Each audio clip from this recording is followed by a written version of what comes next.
ಒಂದ್ ಕಡೆ ಹೀಗೆ ಮಳೆಯಿಂದಾಗಿ ಜನರ ಬದುಕು ಬೀದಿಗೆ ಬೀಳ್ತಾ ಇದ್ರೆ ಮತ್ತೊಂದು ಕಡೆ ಬೆಳೆ ನಾಶವಾಗಿ ರೈತರು ಕಂಗಾಲಾಗ್ತಾ ಇದ್ದಾರೆ. ಹೀಗಾಗಿ ಕಲ್ಯಾಣ ಕರ್ನಾಟಕದಲ್ಲಿ ಬೆಳೆ ಹಾನಿ ಪರಿಶೀಲನೆಗೆ ಬಿಜೆಪಿಯ ಒಂದು ಟೀಮ್ ಮುಂದಾಗಿದೆ. ಇವತ್ತು ಬೀದರ್ನಲ್ಲಿ ಕಮಲ ಪಡೆ ಪರಿಶೀಲನೆಯನ್ನು ಕೂಡ ನಡೆಸಿದೆ.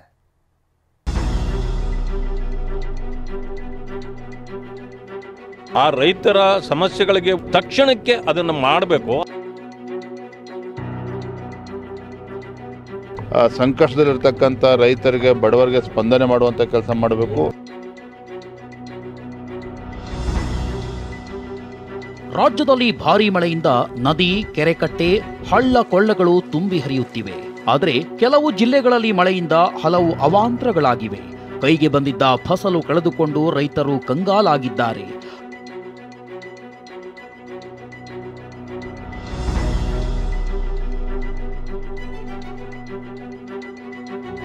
ಈರುಳ್ಳಿ ದರ ಪಾತಾಳಕ್ಕೆ ಕುಸಿದಿದೆ. ವಿಜಯನಗರ, ಬಳ್ಳಾರಿ ಸೇರಿ ಒಟ್ಟು 42,000 ಹೆಕ್ಟರ್ ಪ್ರದೇಶದಲ್ಲಿ ಈರುಳ್ಳಿ ಬೆಳೆಯಲಾಗಿದೆ. 1 ಕ್ವಿಂಟಾಲ್ ಈರುಳ್ಳಿಗೆ ಕೇವಲ 1,500 ರೂಪಾಯಿ ಇದೆ. ದಲ್ಲಾಳಿಗಳು 50 ರೂಪಾಯಿಗೆ 1 ಚೀಲ ಈರುಳ್ಳಿ ಕೇಳುತ್ತಿದ್ದಾರೆ. ಖರೀದಿ ಕೇಂದ್ರವಿಲ್ಲದೆ, ಬೆಂಬಲ ಬೆಲೆ ಇಲ್ಲದೆ ರೈತರು ಕಂಗಾಲಾಗಿದ್ದಾರೆ. ರೈತನವನ್ನ ಗುಣ ನೋಡಿಕೊಂಡು ರಾಜ್ಯ ಸರ್ಕಾರ ಮತ್ತು ಕೇಂದ್ರ ಸರ್ಕಾರದವರು ತಕ್ಷಣವೇ ಈರುಳ್ಳಿ ಬೆಳೆಗಾರರಿಗೆ ಒಂದು ಧ್ವನಿಗೊಟ್ಟು ಸೂಕ್ತವಾದ ಸರಾಸರಿ 15ರಿಂದ 2,000 ರೂಪಾಯಿಯಂತೆ ಖರೀದಿ ಕೇಂದ್ರ ಮಾಡಿ ಅಂತಂದೇಳಿ ಮಾನ್ಯ ರಾಜ್ಯ ಸರ್ಕಾರಕ್ಕೂ ಮತ್ತು ಕೇಂದ್ರ ಸರ್ಕಾರಕ್ಕೂ ನಾವು ಒತ್ತಾಯ ಮಾಡ್ತೇವೆ. ಇನ್ನು ನಿರಂತರ ಮಳೆಯಿಂದಾಗಿ ಬೆಳೆ ಹಾನಿಯಾದ ಪ್ರದೇಶಗಳಿಗೆ ಇಂದು ಬಿಜೆಪಿ ರಾಜ್ಯಾಧ್ಯಕ್ಷ ಬಿವೈ ವಿಜಯೇಂದ್ರ, ಪರಿಷತ್ ವಿಪಕ್ಷ ನಾಯಕ ಛಲವಾದಿ ನಾರಾಯಣಸ್ವಾಮಿ ಭೇಟಿ ನೀಡಿದ್ರು. ಬೀದರ್, ಔರಾದ್, ಭಾಲ್ಕಿ, ಹುಮ್ನಾಬಾದ್ ತಾಲೂಕುಗಳಲ್ಲಿ ರೈತರ ಜಮೀನುಗಳಿಗೆ ಭೇಟಿ ನೀಡಿ ಬೆಳೆ ಹಾನಿ ವೀಕ್ಷಿಸಿದ್ರು.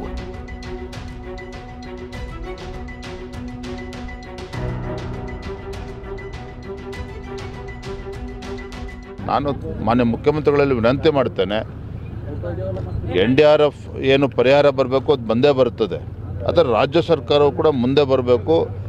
ಕೇವಲ ಇಲ್ಲಿ ಅಧಿಕಾರಿಗಳಲ್ಲಿ ಬಂದು ಭೇಟಿ ಹೋಗೋದ್ರಿಂದೇನು ಪ್ರಯೋಜನ ಇಲ್ಲ. ತತ್ಕ್ಷಣ ಸಂಕಷ್ಟದಲ್ಲಿರ್ತಕ್ಕಂಥ ರೈತರಿಗೆ ಬಡವರಿಗೆ ಸ್ಪಂದನೆ ಮಾಡುವಂಥ ಕೆಲಸ ಮಾಡಬೇಕು, ಪರಿಹಾರನ ನೀಡಬೇಕು ಅಂತ ನಾವು ಒತ್ತಾಯ ಮಾಡ್ತೀವಿ. ಸಚಿವರುಗಳು ಕೂಡ ತಮ್ಮ ಜಿಲ್ಲೆಗಳಿಗೆ ಹೋಗ್ತಕ್ಕಂಥ ಪರಿಸ್ಥಿತಿ ಇಲ್ಲ. ಯಾಕೆಂತಂದರೆ ಸಂಪೂರ್ಣವಾಗಿ ಅಭಿವೃದ್ಧಿ ಕುಂಠಿತಗೊಂಡಿದೆ, ಜನ ಕುಪಿತರಾಗಿದ್ದಾರೆ.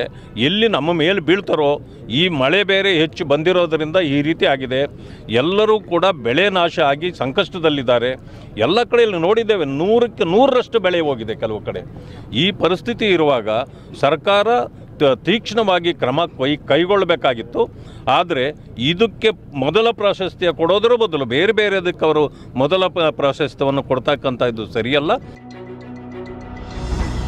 ಕಲಬುರಗಿ, ಬೀದರ್ ಹಾಗೂ ಯಾದಗಿರಿ ಜಿಲ್ಲೆಗಳಲ್ಲಿ ಪ್ರವಾಹದಿಂದಾಗಿ ಅಪಾರ ಪ್ರಮಾಣದ ಹಾನಿಯಾಗಿದೆ. ಹೀಗಾಗಿ ನಾಳೆ ಖುದ್ದು ಸಿಎಂ ಸಿದ್ದರಾಮಯ್ಯ ಕಲಬುರಗಿಗೆ ಭೇಟಿ ನೀಡಲಿದ್ದಾರೆ. ಕಲಬುರಗಿಯಲ್ಲೇ 3 ಜಿಲ್ಲೆಗಳ ಅಧಿಕಾರಿಗಳ ಜೊತೆ ಸಭೆ ನಡೆಸಲಿದ್ದಾರೆ. ಬಳಿಕ ಪ್ರವಾಹ ಪೀಡಿತ ಸ್ಥಳಗಳಿಗೆ ಭೇಟಿ ನೀಡಿ ಪರಿಶೀಲನೆ ನಡೆಸಲಿದ್ದಾರೆ.